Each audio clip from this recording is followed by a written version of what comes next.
Welcome back to the Bold Start Speaker Series. If we haven't met, I'm Ellen Chiza. I'm the founder in residence here at Bold Start, but we put on this series to further our mission of helping technical founders become the world's best enterprise CEOs. Today, I'm super excited to be joined by Emily Omier. Sorry, Emily. Emily Omier. I'm going to get No it. problem. Perfect. You got it. We got it eventually. I'm excited to have her because she's one of the few people I know who is really a deep expert in positioning, specifically around Kubernetes and other open source projects, and thinking about how to talk both to developers and to buyers. She has worked on that in a whole variety of different consulting roles at CloudBees, at Portworx, at Storage OS. She writes for the New Stack and a whole bunch more. I'll let her add to that if she wants to. And she is available and people can follow up with her and spend more time. And I know she has another specific webinar coming up too. But with that, I will turn it over to Emily, who's going to teach us about developer positioning. Excellent. Thank you so much, everyone, for joining. And I am going to share my screen, and then we'll get started.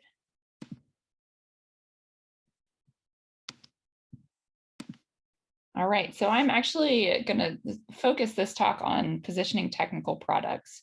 And there's some similarities regardless of whether we're talking about a dev tool, whether it's an open source project, whether it's closed source.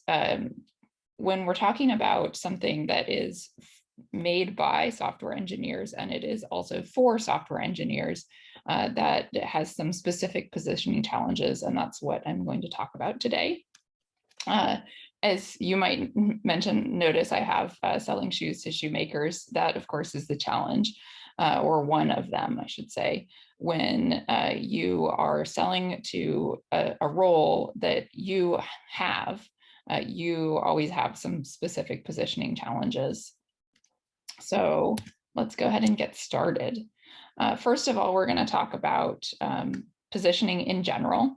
Just what is it? What are some terms, misconceptions, etc.? Those are positioning concepts that can be applied to any kind of company. And then we're going to talk about some challenges that are specific to technical products. And then I'm going to cover a couple of frequently asked questions that are related to positioning and positioning technical products. All right, so first of all, I wanted to talk about what is positioning? Positioning is all about the right context and the right set of assumptions. When somebody encounters your product, you want it to immediately cause them to make a couple of assumptions about it, and you want those assumptions to be correct. So for example, if you say, I have a CI tool, people will make a set of assumptions. If you say, my product is a database, or my product is cold storage, people will make a set of assumptions. The problem is when those assumptions are wrong. And I wanted to note here that these are assumptions in the mind of your ideal customers, right? You don't care about anybody else. That's why, if you say, I have a product that is a CI tool, and you're talking to a non-software engineer, they do not know what you're talking about. That is not a problem. But you do want the person who is your ideal customer to immediately understand what types of features you're going to include, what is table stakes, what would be really amazing. And like I said, you want all of those assumptions to be accurate. The second part of positioning is figuring out the niche market that you're going to be serving and what the characteristics of that niche market is. So ideal customers are not going to be every single company out there. Just because you have a B2B product does not mean every single business is going to get the same amount of value from that product. Just because you have a tool for software engineers doesn't mean that every single software engineer is going to get the same amount of value from that project. You want to make sure to figure out and have clarity on what characteristics separate out those ideal customers from everybody else so that you can focus your marketing and your sales efforts to them. This is especially important for startups because startups do not have 1,000 person marketing teams. It's somewhat less important if you're like IBM or if you're AWS or something, because you can just throw money and people at problems, and being focused isn't quite as important. But when you're small, it is. So next, let's talk about some misconceptions about positioning. The first one that I encounter quite a lot is that positioning is marketing's job. If you are the founder of a startup, please do not hire a marketing person and then tell that marketing person to figure out what the positioning is. Positioning is actually fairly core to the identity of your startup, and it's not something that can be just delegated off to somebody else, because it really has to do with identity. And this is your baby, and you don't want somebody else to decide what your baby is. You have to be involved. It's also positioning, in order for it to work correctly, you have to have buy-in throughout the entire organization. You don't want the CEO to think that the product is positioned as X and the VP of marketing to think it's positioned as Y, and then the head of sales to think it's positioned as Z. If that happens, you're just going to confuse everybody and you'll end up getting nowhere.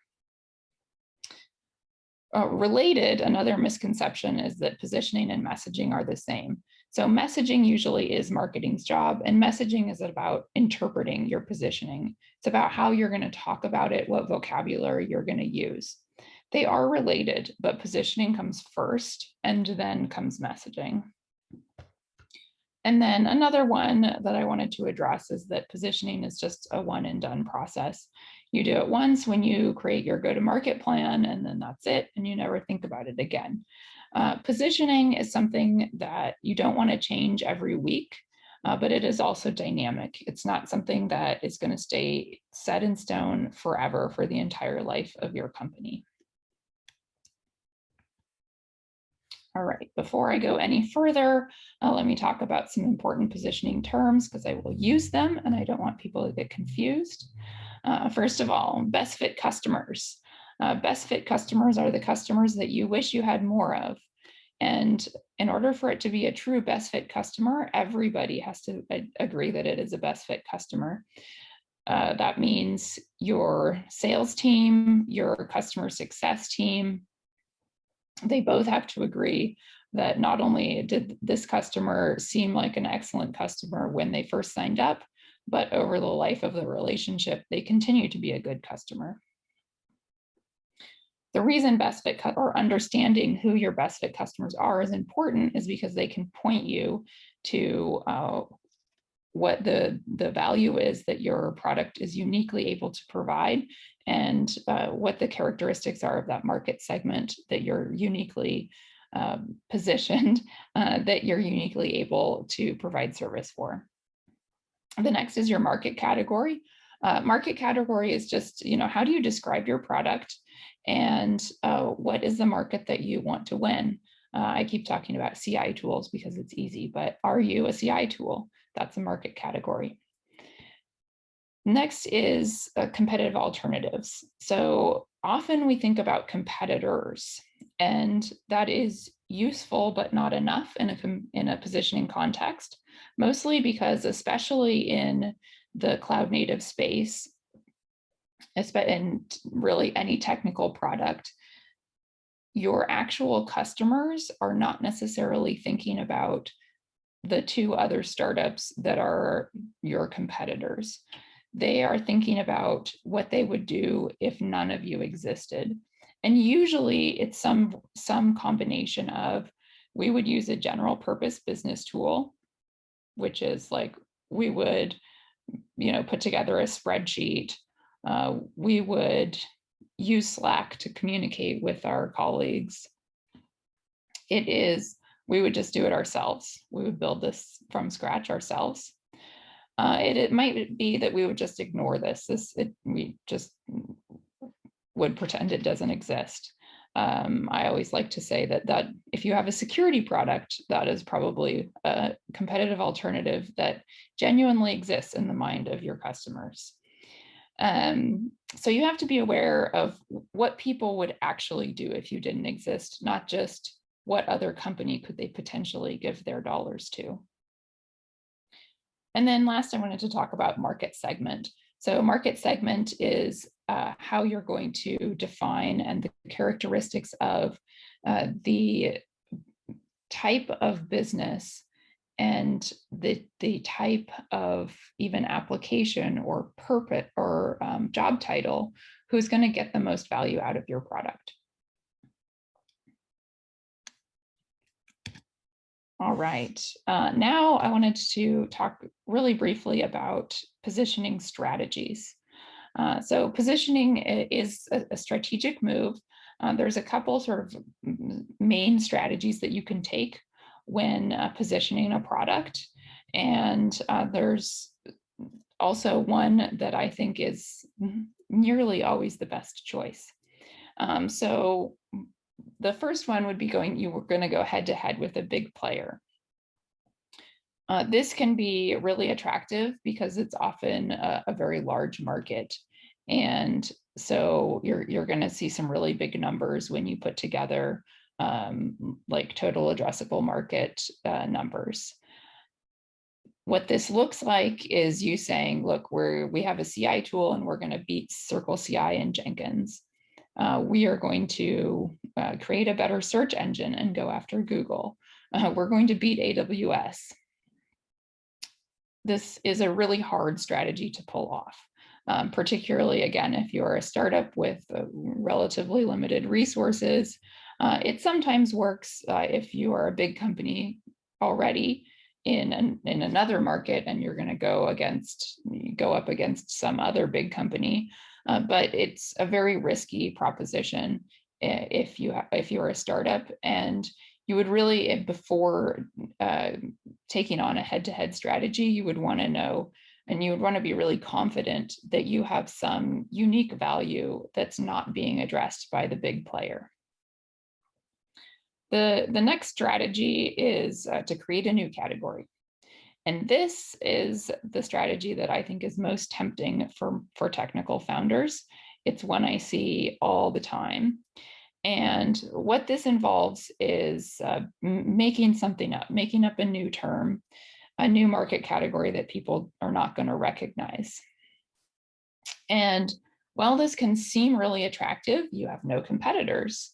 The problem is that it ends up confusing people. And the only thing that's worse than having somebody have the wrong assumptions about your product is when they have absolutely no assumptions about your product because they are so confused. Confused people don't buy, and they don't even sign up for mailing lists. So please do not confuse your potential customers or even other people in the industry, journalists, analysts, etc. They get confused when there's a category or when there's a product that says that they're part of this category that nobody recognizes. Then next, there's a big fish, small pond.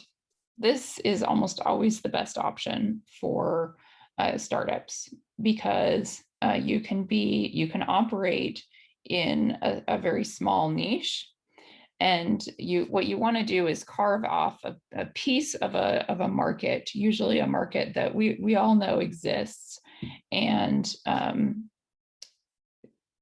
but that isn't being served quite as much as they could be by the big players in the market. And so if you're able to carve out this small piece of the market, then you can be the only one who's uniquely suited to provide value. And it makes it much easier to get traction. The other advantage of being a big fish in a small pond is that that's the best way to get things like word of mouth, because if you're operating in a small, in a relatively small niche, people know each other. So, and they talk to each other. It makes it easier to know which conference you should go to, which publication you should try to do a contributed article in, or you should try to advertise in. And you're able to focus on this really tight area and ultimately make the best use of your marketing and sales efforts. Lastly, I wanted to talk about one other strategy, which is to connect well-established concepts. This is actually a strategy for defining your market category. So oftentimes, particularly in technical products and the companies I work with that are in the cloud native space, you can take cloud native and you can take some other concept that's already fairly well understood, but maybe doesn't exist for cloud native applications, and you can mash them together. And then you can have something that nobody else is doing, but that people will understand. All right, so I wanted to give a couple of examples. So one company that I worked with, they started out describing their market category as continuous operations. And the problem with this was that people didn't understand what it meant. And the founders had originally come up with continuous operations because they wanted to be associated with continuous integration, continuous deployment pipelines. But people didn't really get it. And this was a problem because not just potential prospects, but also journalists, analysts, anybody in the ecosystem couldn't really figure out what their product was all about or why anybody would want to use it. So we ended up changing their positioning to Cloud Native Application Management Framework, which is longer, but it makes more sense because application management, something that people understand. Cloud native, something that people understand. It actually also better expressed what they actually do, which was not only the operations portion. So not only was continuous operations something that confused people, it made them make assumptions that were totally incorrect because it sounded like this was just a pure ops platform, and it wasn't. Then another example, just to give an idea of what positioning can do in terms of switching who your target user is even. We all have, every product has strengths and weaknesses, and what those strengths and weaknesses are can depend on who the user is. So one company that I worked with has an open source project, and it was originally geared towards ML and data engineers, so individual contributors. And a number of the users talked about how much they didn't like that it was written in Go. And this was a barrier to them contributing back to the project. And so one of the things that we realized over the course of our workshop was that if we shifted the target market from talking about data engineers to talking about engineers on a platform team, on a data or ML platform team, it actually turned that disadvantage into an advantage because those engineers tended to be very comfortable with Go, whereas the sort of pure data engineer generally wasn't. All right, so now we're going to talk just a little bit more about the challenges that are specific to technical products. So I mentioned we'll build it ourselves. If you are selling a SaaS product for HR professionals, you'll probably never walk into a meeting and have them say, why should we be talking to you? We're just going to build this SaaS platform ourselves. If you are selling any kind of software and it is for other software engineers, you will always encounter this competitive alternative that we'll build it ourselves. And that it just is something that you have to be aware of. Almost every company has to include as part of their messaging why building it yourself is not a good idea. The next the next unique challenge is that I say you need Goldilocks value statements. You need to convince your users and sometimes your buyers too, that there is business value, but you also don't want to be too high level or it will sound like BS to them.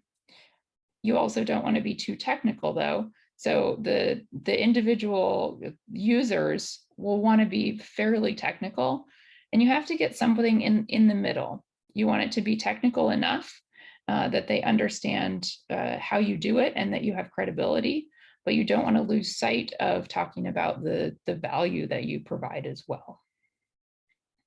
And then next, so a little bit related, your buyers are going to care how you accomplish certain things. They will want to look under the hood. Again, this isn't something that's going to happen if you have a SaaS product for HR professionals or for attorneys. They don't care how you accomplish X. But if you are marketing something for software engineers, they will care. So next, there's also some specific positioning challenges for open source startups. So first of all, in this case, your buyers can look under the hood, and that can be a good thing or it can be a bad thing. Hopefully it's a good thing for you. But this does mean that it doesn't, it does matter, what the some of the product things matter more in an open source situation, like how your architecture is set up, because your users and buyers will care and want to know. In terms of positioning, when you have an open source project and you have some sort of paid offering, you need to position them both. And exactly how they're related to each other depends on your strategy and how, like, what your monetization strategy is, exactly how the open source project is related to the paid product. One of the biggest challenges that I see is that sometimes you have an enterprise or an enterprise version, open source version, you have an open core model, and there is a risk that if you don't consciously position particularly the open source project, it ends up being positioned by default as the crappy version. And that's not something that you want. You want to understand that there's going to be users for whom the open source project is most appropriate and others for whom the enterprise version is most appropriate. And the open source product it's not necessarily part of your funnel, but rather it's a different part of your strategy, not strictly a part of a funnel to get people to buy the paid thing. Then lastly, you have to position the product and the open source project in relation to one another. Most startups, when they go to market, they only have one thing, one product. If you have an open source startup, you have two. And so it just is a more complicated story that you need to tell. And the open source and the paid and the closed source, they need to relate to one another in a way that makes sense. And that has to do with, in relating them, has to do with figuring out how to label them, what market category to put them in, what story to tell about how they're related, and who to market each of those products for. Okay, so now I wanted to go over just what's included in a positioning canvas, or like when I say, position your product, like what's included, what are we talking about? So generally speaking, the first thing, the sort of really core part of positioning, is figuring out your market category. And that is like, how do you describe your thing? Do you have a CI tool for SOC 2 compliant apps?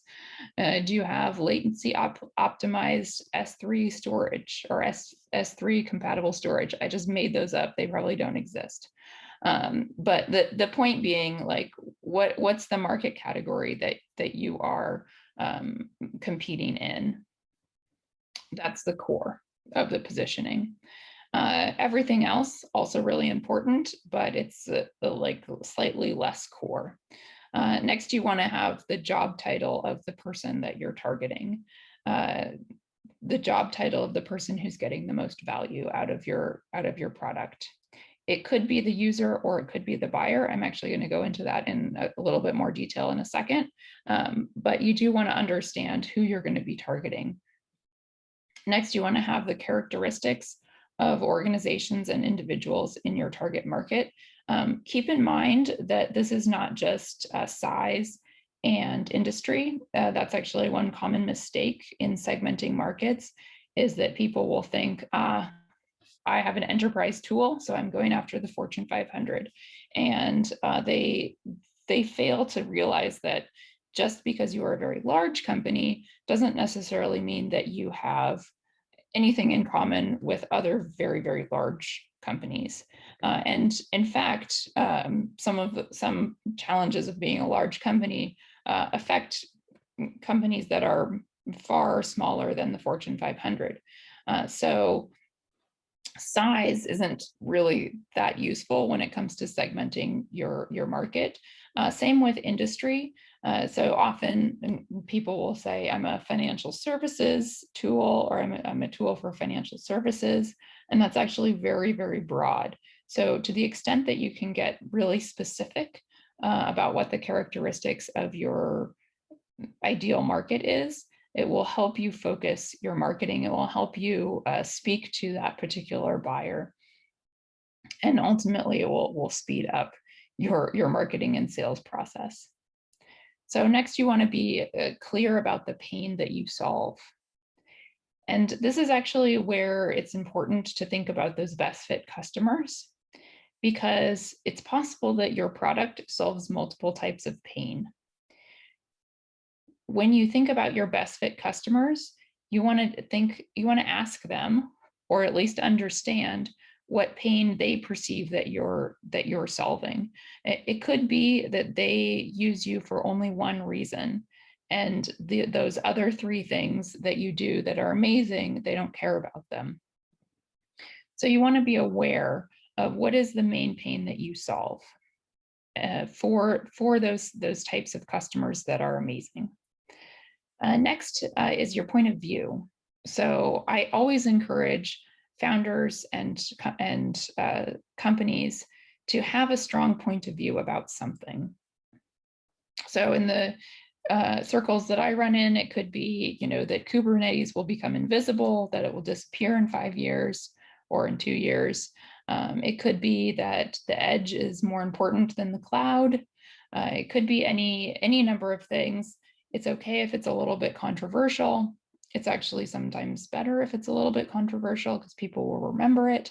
But you want to articulate as part of your positioning process what your point of view is in relation to the market that you're operating in. Next, you want to be clear about your competitive alternatives. So what your ideal customers are actually comparing you to in real life, and what they would actually do if you were to not exist tomorrow. And then last, but definitely not least, your unique attributes, your unique value, and the things that will prove that.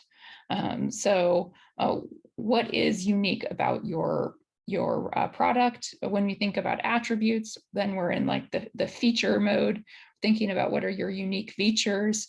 It can be more than features. So like if you have far better support than any other alternative, because the other alternative is just putting together a spreadsheet and there's no support for that, then that feature could be a unique attribute.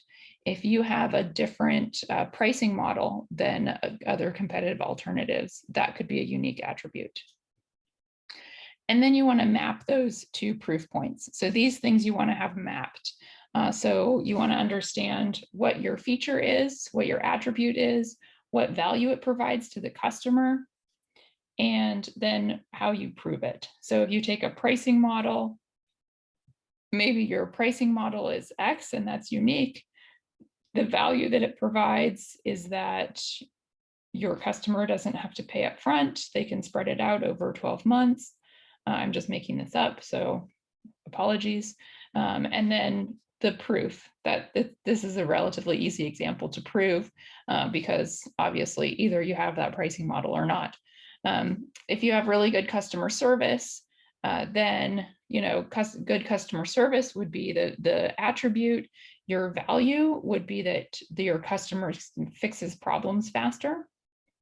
And then the proof point, you would actually want to have a quote from a customer, because nobody is out there advertising how crappy their customer service is.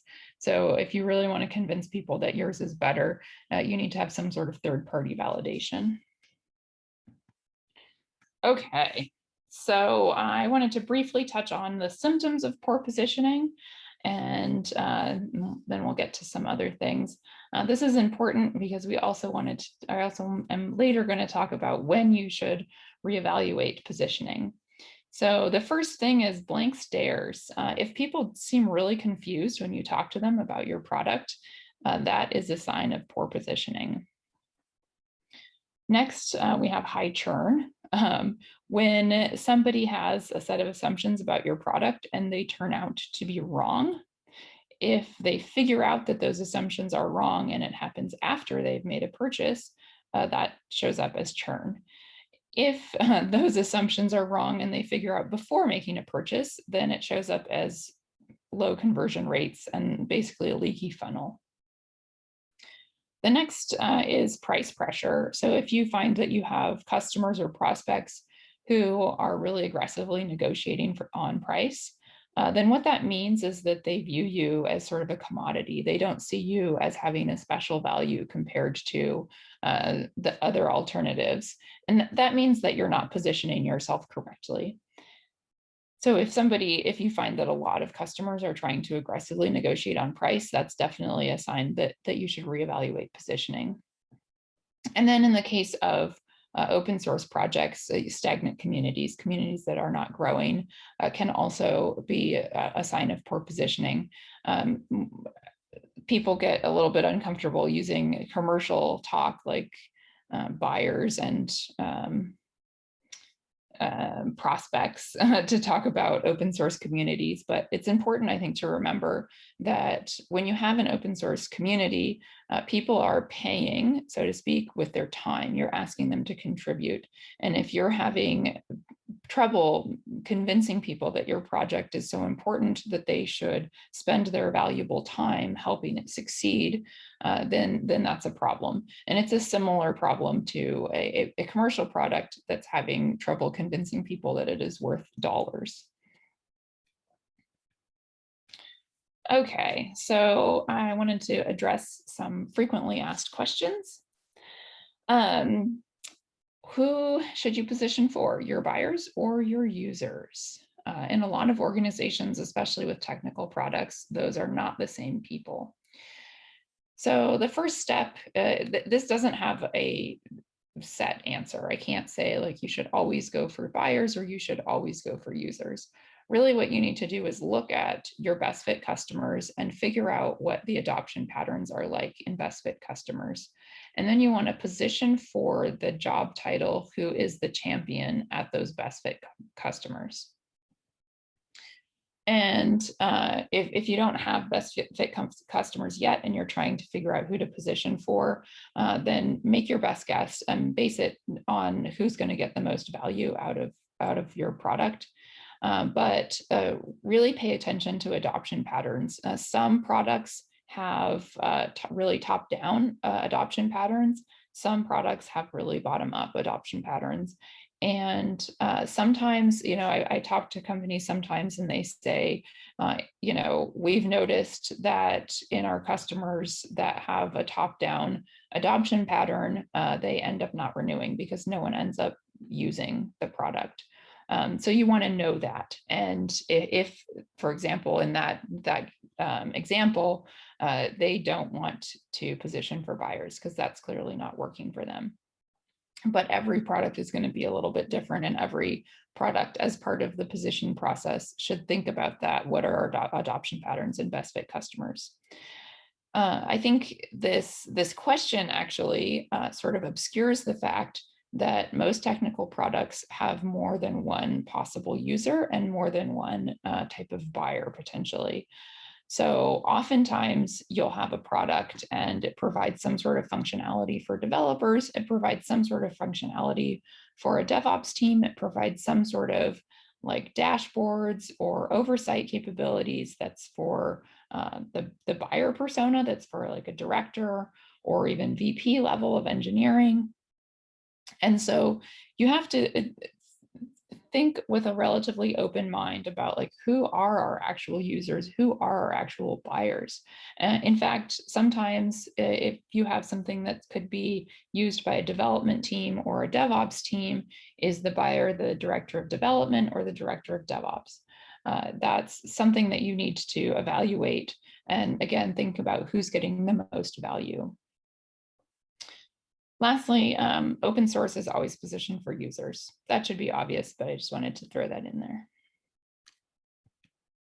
All right, another frequently asked question is, should you position for the long term or for the short term? So this is easy because positioning is a short to medium term strategy. You do not know what the market is going to look like in 5 years. It could be totally different from what it looks like now. But the goal of positioning is to accelerate your sales right now, this quarter, this year. And positioning is something that you should reevaluate. I don't recommend that it's something you tweak constantly, but it is something that you should check in with every, say, 6 to 12 months. That doesn't necessarily mean working with somebody like me, but it is something that you should, sit down as a leadership team and say, is this still working? Is this still accurate? Do we have any of the symptoms of poor positioning? And then positioning is not an investor pitch. And it's not vision. Long-term positioning it's basically your vision. This is what we want to happen. This is where we see our company going. Positioning is about where we are right now, not about where we hope to be in 5 years. Also, I should make a note, investors generally understand this about positioning, and they understand that there's a difference between the market that you're going to focus on right now immediately and what your potential is. Okay, so another frequently asked question, when should I think about positioning? So the first time you should really think a lot about positioning is as part of a go-to-market strategy. If you are just like heads down focused on product development, it's probably premature for thinking about positioning too much. But as soon as you're really thinking about how are we going to bring this into the world and let people know that it exists and get people to use it, that's when you need to think about what are we going to call it? What market are we in? Who are we even going to reach out to? So for most startups, the exact moment when this happens is actually different depending on if you're an open source startup or not. Because most open source startups basically like from day one, they have their open source project and are actively promoting it and building the community. And so in that case, you would have to be thinking about positioning from day one. If you have a closed source stealth stage startup that doesn't have anything that you're promoting, then don't worry about it yet. And then, as I said in the previous slide, you want to revisit positioning periodically, 6 to 12 months. And then also, if there is a major change in the market, or if you have symptoms of poor positioning. So, for example, like a little over a year ago when lockdown started for COVID, that was a major trigger of reevaluating positioning for a lot of companies. Actually less, I think, in my particular industry, but in general, in the B2B market, many companies started reevaluating their positioning because things had changed dramatically. Okay, that's it. So thank you so much for listening, and I'm really curious to hear about your questions.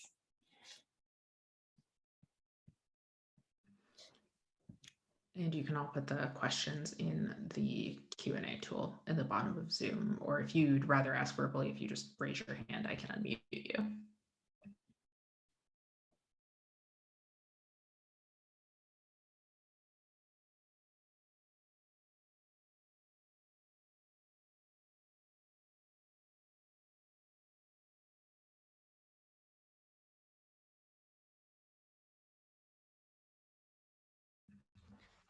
I guess while people are typing, I have one which is kind of around how, like, once I have a hypothesis, how do I start to test it? Is there like a good light way to do that before I'm like, this is the positioning?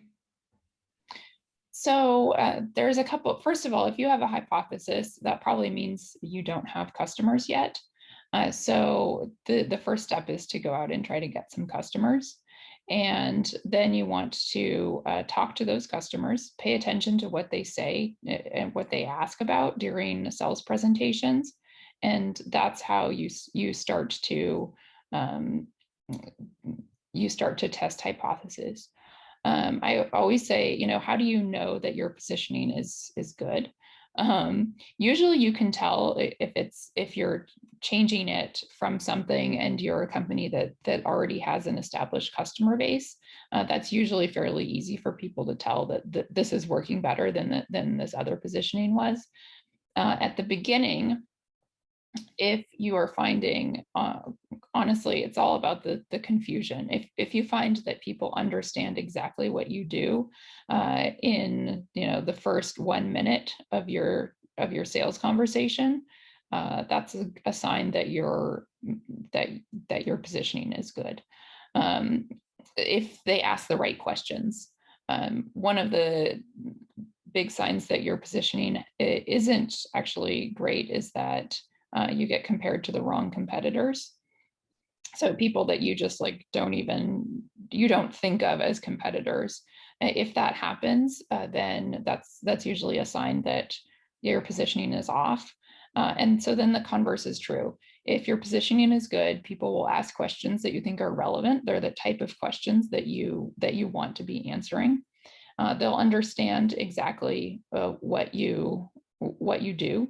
They won't be confused at all, and they'll be able to appreciate the value that you provide, what's unique about your service, and they won't like waste time asking questions about things that should be table stakes or things that are kind of irrelevant to what you do.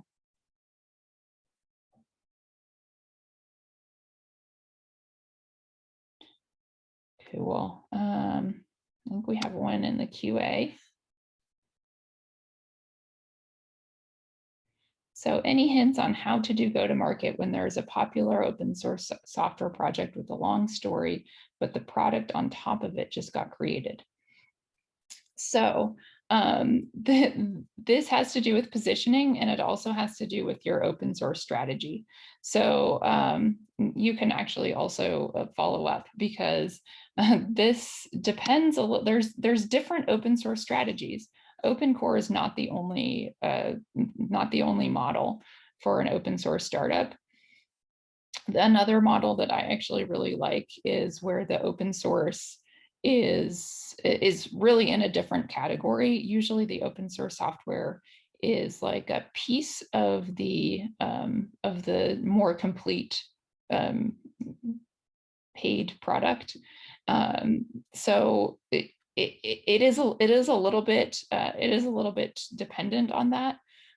But one of the things that you can do is really use your open source software, particularly one that has like a track record, as credibility.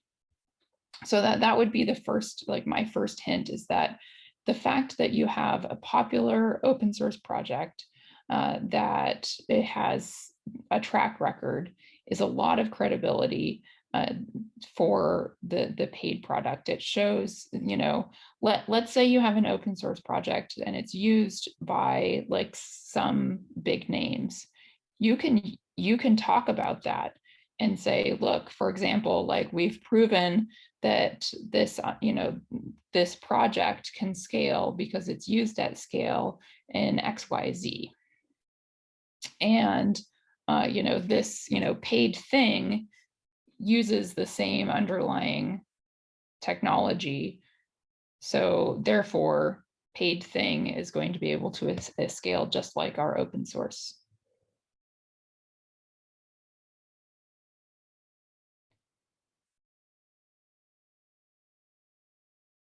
Okay, another question. Any advice about how to select pilot customers and what to look to identify sneezers.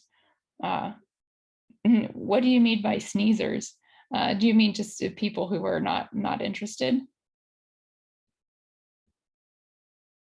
I'll go for how to select pilot customers.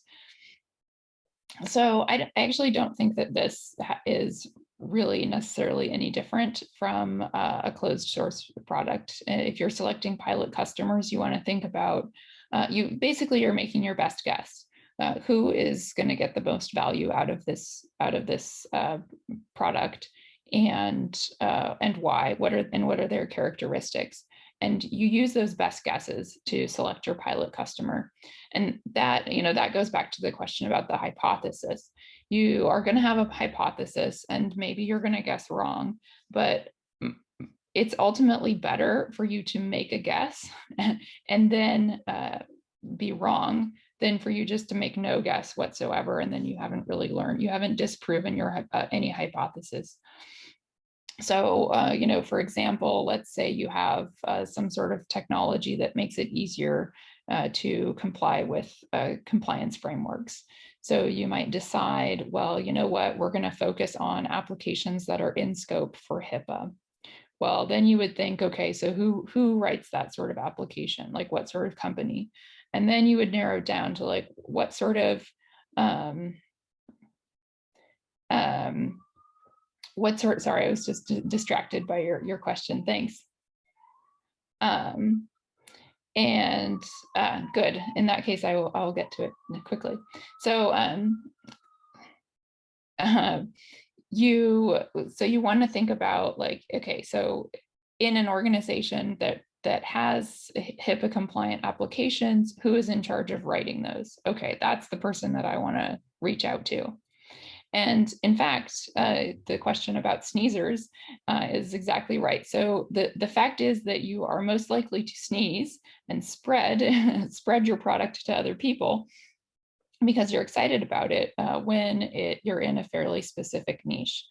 So this is what happens when you're operating in a really, really narrow target market and you're fixing a problem that's been otherwise ignored by the big players. And the reason that this happens is that if people tend to know each other. If you're marketing something and there's only 100 people who care about it, 100 is kind of small, but just bear with me. There's only 100 people that care about it. Those 100 people know each other and they're going to talk. If you're marketing something and there are 100,000 people who care about it, those 100,000 people do not talk to each other. And so it's really hard, to get them, and they don't all know each other. And so it's really hard to get that same amount of spread happening. Thanks. Hopefully I answered your question. Well, I also wanted to, we had someone who put one in chat instead of in the Q&A. And so that question was, if your product doesn't fit nicely into a market category, what should you do? Does that mean you do have a new category, or should you be trying to change your positioning so it fits in an existing category? So what I see is that nobody thinks that their product fits into an existing category. And so I would be dubious if somebody said my product just doesn't fit into an existing category. And the way that I would approach that is with this sort of mishmash approach. Like, could you add a qualifier onto an existing category that would better describe your product? Because the key is, however it is that you're describing your product has to be something that makes sense to people. And, hopefully it's not exactly, it's not going to be exactly like, what everybody else is doing. But you do want it to be described in a way in a market that makes sense and described in a way that makes sense. I guess a follow-up on that then, how do you think about the companies that did successfully end up making new categories? Is it sort of you should start within an existing category and then once you're big enough, you can kind of pivot and like say it's something new? How would you have thought about, say, CI or one of the early examples at the beginning? It's really, I'm actually probably not knowledgeable enough about the very beginning of CI. But I think that usually what happens, so there's a couple of things that can happen with creating a new category. One is that a category is created successfully, but the people who tried that put in all the effort to create the new category don't get to take advantage of it because they've invested so much effort in educating the market about this new idea that they run out of runway. The second thing is, yes, you end up, you start with something that's anchored to a concept that people already understand. And then you can sort of start publicizing another concept like CI, and then gradually pivot into it. But you don't want to have your, you don't want to start off your marketing and sales campaigns talking about a category that people just totally don't understand. That makes sense. I guess I'm going to ask one more, and then if anyone has any other final questions, please drop them in the Q&A for us, and then we'll wrap up. But one more I got beforehand is we have some founders who are still pre-launch, and so they're curious about, I know we've talked some about like having a hypothesis, but is there like a way to A/B test positioning? Like, what if you have two different ideas of where you should go, and you want to feel confident about which one is best? Yeah, that is a good question. I think if you have, I mean, if you're really torn between two ideas, then it would be helpful to do like interviews with people in your target market, or people in both of the two potential target markets, and talk to people, see if they are experiencing the pain that you think that they're experiencing, see if they would in fact if they would in fact get value from it. You can also, there are ways to A/B test. I mean, you could even have your website set up so that, part of it is talking about X and part of it is talking about Y, and see which one is getting the most traffic. So like I know of one, and this, it doesn't work quite so well for a market category, but it certainly can work for like your value statement and your target market, your market segment. So for example, you could have like 4 different use case pages, and you could have like 4 different examples of things that you do. And it's not actually that uncommon for you to then find, lo and behold, you have 4 and 80% of the traffic goes to one of those. And so then after figuring that out, you just delete the other 3. And then that focuses your positioning and the message that you're sending to the world, and ultimately can help sort of accelerate that process. In terms of market category, honestly, like I would not do that publicly. I would just, talk to customers, and then when you go to market, don't waffle. Just go all in on one or the other. That makes sense. I am not seeing any other questions in the Q&A right now, but just want to say thank you again, Emily, for joining us. This has been a super great framing of how to think about technical positioning. I know a lot of this has been really relevant to everyone here. And then I know you mentioned you have an event tomorrow. Did you want to share the details? Yes. Sorry, and I forgot to go to my self-promotional slide on my presentation. Yes. Tell us how we can continue to follow you and learn. Yes, you can follow me on my website, which is, you can get there by going to positioningopensource.com or emilyomier.com. I know my last name is a little complicated.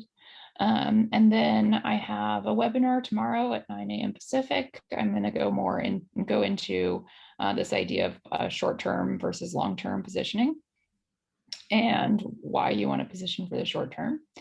And I also host a podcast that's called The Business of Cloud Native. You can find all that on my website. You can just Google the business of cloud native, and then I'm pretty active on LinkedIn. Find me on LinkedIn and send me a connection request, and that'd be fabulous. Awesome. You can contact me. My email address is just emily@emilyomier.com. There's also ample ways to contact me through my website. All right. Thank you again for joining us, and I hope to talk to you again soon. And everyone else, we'll see you next week for the next speaker series. Fabulous. Bye Thank all. you.